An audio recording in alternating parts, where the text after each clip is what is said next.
Haribol. So a little earlier,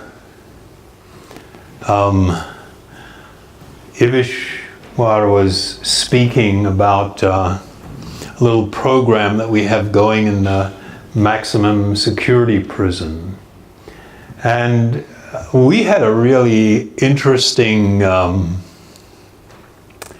meeting last Wednesday. We were speaking about something that, I also mentioned last week, how the Dalai Lama had made this observation that there were two factors required for happiness. One was to have purpose in your life, and the second was to serve others. These two things alone are really going to dramatically affect the amount of happiness that you will experience in this world.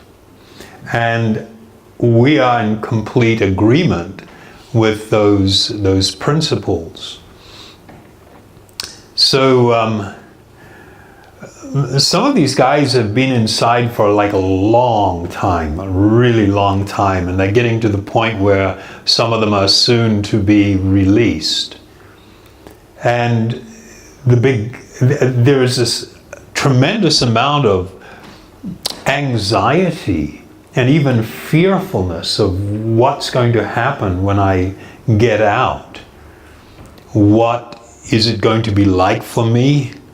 What are people going to relate to me about? And one of the things they're really afraid of is falling back into the same patterns as before and ending back in the same place.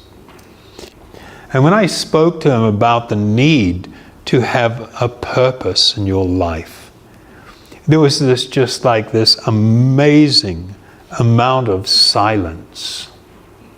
And everybody was looking down, and you could see that they were really majorly examining their own minds and hearts. And there was this huge question mark on everybody's face. Like, what is my purpose for living? It's actually a real serious problem that people become so overly involved in social media and activities that make it so that we don't have to ask this question. I mean, if I'm busy and there's always so much stuff going on, my life is all full of stuff and cluttered, then I don't really have to think about this very much. And my tendency is to become overly active or to seek to become active, whether it's playing games or reading magazines or whatever.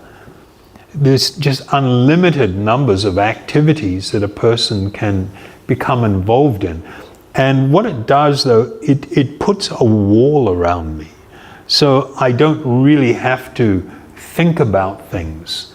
I can just be lost in my busy little noisy world and not actually have to face this question. What is the purpose of my life? Well, this is two kind of questions. On one level, it's like, what is life all about? What's it for? But on a more practical level, it's really this question, what is my purpose? What's driving me? What is it that I am seeking? What is my purpose in life? There are a lot of really interesting studies done. And I was just looking at one that recently came out of Switzerland, where they examined people, and it was for the purpose of what makes people generous, What is it that drives people to want to share something? Because surely that's against what should be our nature, that the more I can get for myself, the better off I'm going to be, the happier maybe I'm going to be. This is, the general principle that we live by to different degrees. And so they did these tests on people, and it also included doing MRI scans on the brain when they were doing different things and talking about things and acting on things. And they've found a direct correlation between happiness and kindness or serving others. There's a direct connection between it. So this is not like some theoretical idea. And unfortunately, we are living in a time that is unlike any other time in history. The last 100 years, we've seen this incredible experiment with consumerism. And the ideas that we've developed that by more consumption, the more happy I can become. That consumption can fill all of my ills. This is like an absolute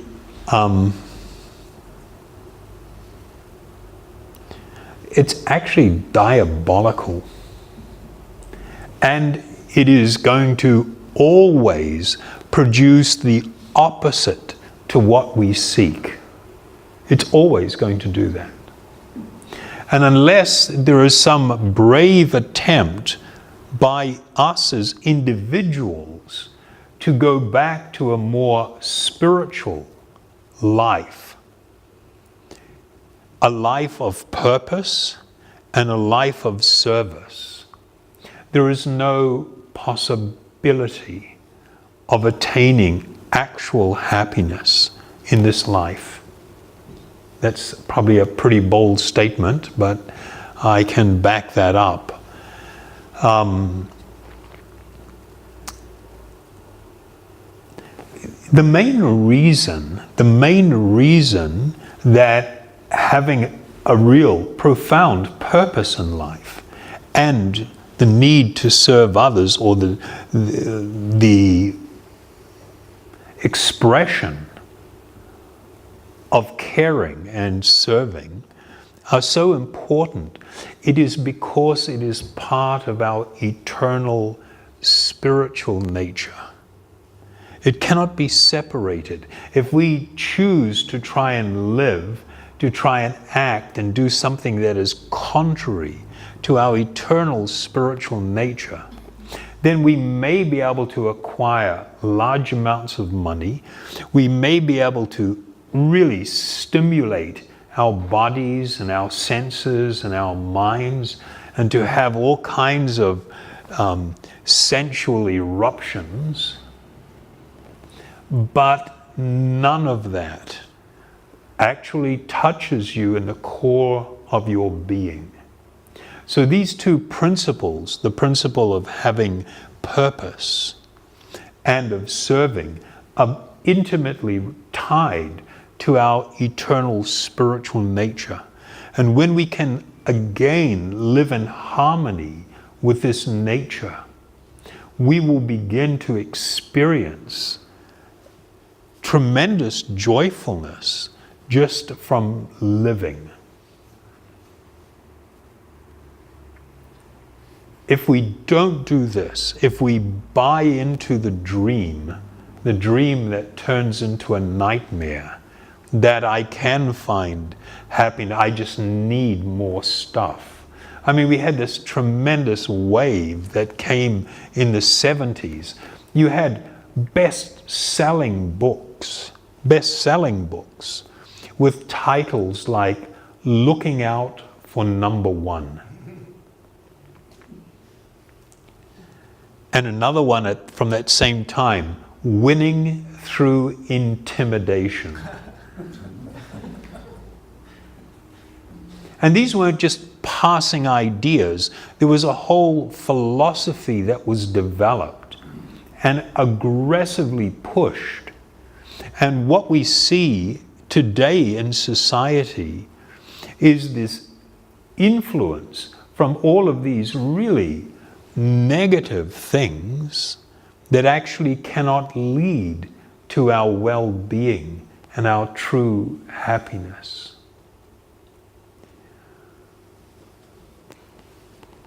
When it comes to the principle of purpose, well, let me deal with serving first. Being able to be of service, to be of help, to express kindness or generosity towards someone, to hold a hand, to help someone with something, even menial tasks and difficulties that we face in life. All of these are like really, really important. It's not like the action itself is that big a deal. A couple of things happen. One, the person who is receiving kindness becomes deeply touched, and it moves them to want to do the same or similar things. It engenders kindness. The other thing, though, is if we were to look on a scale of selfishness being at one side and selflessness being at the other side, we will find that the deepest and most profound spiritual experiences and true happiness will always be experienced and increasingly experienced the further along that scale you get towards selflessness. And the more you are moving towards selfishness, self-centered, it's about me, it's my life, what I want, then the more it takes you away from your spiritual nature. So while helping someone else, doing good for someone else, contributing money to some charity, giving of yourself, while it is not inherently spiritual per se, what it is doing is awakening, making it so you can become more in tune with your nature. When you can be concerned about something more than yourself, this is fantastic. This is amazing. This is wonderful. And the more you are able to grow that, the more spiritual development that takes place, and therefore the greater the spiritual happiness, the greater the spiritual experience. It is true that to give a little food to someone, to help someone who's in need of some money. I mean, I saw a couple of these YouTube videos someone showed me where some guy goes out in the street in America and he engages in acts of kindness to homeless people. And then he tests them. So one guy, he slipped $100 bill. The guy was lying on a bench, sleeping, and he slipped it under a bag that had his head on. So when the guy woke up, and they got cameras on him, hidden, and he sees it, and he's just like blown out. And so he goes, and they follow him. He goes to a store, and he buys, because it's getting cold, he buys a sleeping bag, and he buys a few other, a pillow, and a couple of things. So if he's sleeping out on the bench, he's got somewhere to sleep. And then this guy, the guy that left the money, now approaches him and starts talking to the guy and says, he's got nowhere to stay, he's all alone in the city, he doesn't know what to do, and he's just, expresses his fear and anxiety, and that he is really, really hungry. He doesn't have money, and he needs money to eat. And after talking a while, and this guy listening to him, he told him, just wait here. He gets this sleeping bag, which was still all packed away, and he brings it back to the store and returns it. He gets the money and comes back and gives this guy the money because he felt so sorry for him. And there was another example, a guy, he did this, he rode off on his bike, and then it took like an hour and a half for the guy to get back. And what he did was pawned his bike, and with the money he got for pawning the bike, he gave it to this other guy that was in distress. The guy wasn't homeless or anything, but he was in distress, and it was just like, the guy that makes these videos, he just is so blown out at how people that have less in life, they know what it is to suffer, and they just can't stand to see other people suffering. And so if they've got something that even may be precious to them, they'll go and sell it to try and help someone else out. And the guy's going, well, what about you? And you're going, it's okay, I'll get by. I've always got by, And then, of course, in the end, the guy reveals what it's all about and helps them out. But it's very touching to see these things. And unfortunately, in the world that we live, we have become increasingly disassociated from one another. We have become increasingly disassociated from the Lord within our own heart. And the highest purpose in life is to reestablish this connection with this Lord of our own heart. This is actually the meaning of yoga. This is truly what this union is. And when one becomes increasingly connected or reconnected with the Lord in our own heart, automatically there will be an increasing connection with all other beings. And there will be a desire to serve all other beings, knowing that they are my brothers and sisters. We have a common Father, if I can put it that way. And this creates a whole different paradigm for living, a whole different focus.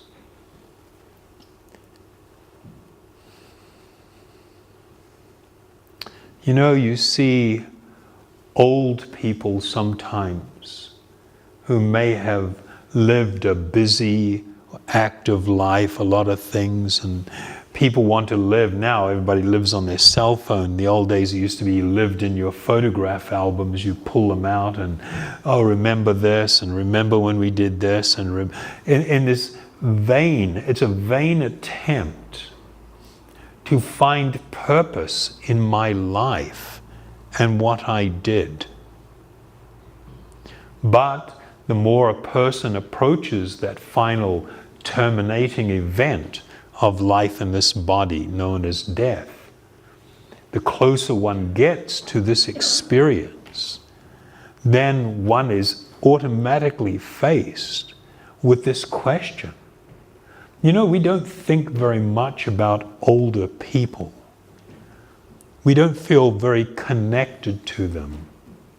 We don't see, or we don't try to see, this is me. This is me. I may be younger, I may have more going on now, but this is where it all goes. And if we are not able to find in our life true purpose, and it's principally spiritual purpose, if we cannot connect with others, all others, not just those you like, but all living beings, if I cannot feel love and compassion and concern for all living beings, then in truth, I have not yet become truly human. The human form of life is an amazing gift. It is a very important thing. It is unlike other forms of life. In the human form of life, you have the capacity to question. The dogs and the cats, they don't question. They just live. They just go through the motions, whatever drives them, whatever pops into their head, whatever desire, becomes active in their body. They just go for it. If this is going to be our life, then that is very sad. And it never ends well. But if we can actually develop a genuine purpose, if we can fulfill the purpose of human existence, which is this reconnection of this relationship with the Supreme, the Lord within my own heart, and to feel this intimacy and care for all others. If we can come to that position, then our life is truly purposeful. Even in the very beginning of my spiritual journey, I may be filled with deficiencies and things that are, all kinds of things are wrong with me. I can be a completely low-class individual. But if I am beginning this journey and I see this as actually being my purpose and the purpose for my existence, my developing a relationship with other people, my getting into a committed relationship, raising family, being a productive member of society, those things are all important, but they are not the actual purpose of this life. They are incidental to my life. My purpose must be infinitely more noble and spiritual. Okay, so that is the topic of living a purposeful life. Yes? You speak of service. What kind of service is the best? Or better? Is the best. What is the ways you can serve others? Yeah, this is the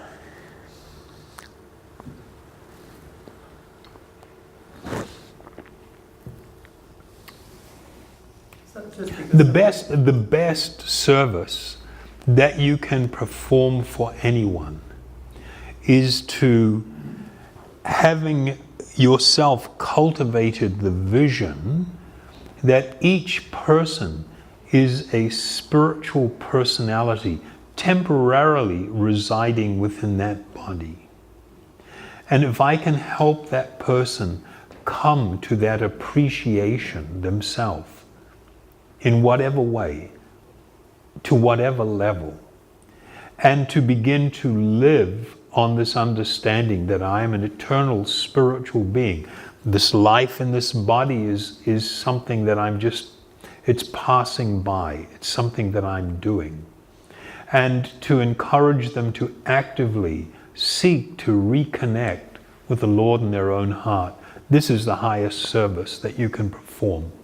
Because if a person comes to that realization and experience, they will taste eternal happiness. They will taste a form of an amazing blissfulness that cannot be compared to any other experience in this world. But it doesn't mean that that's the only thing.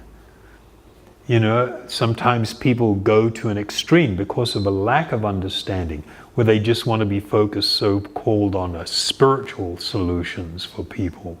And they neglect the fact that the guy might have fallen over and skinned their knee on the thing and they need a hand up, or maybe they need a ride somewhere, they need help, they maybe don't have money to, you can help them with, fixing the injury or whatever. I mean, to connect with people in a mood of kindness and service will make it so that you yourself will accelerate your spiritual growth.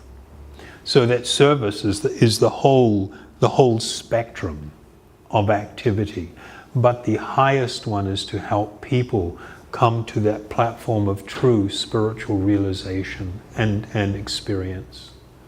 Okay? Thank you very much, folks, for giving me the opportunity to speak. It's always a wonderful experience to be able to share the great and valuable gifts that I have received. So I am very indebted to you all for that opportunity.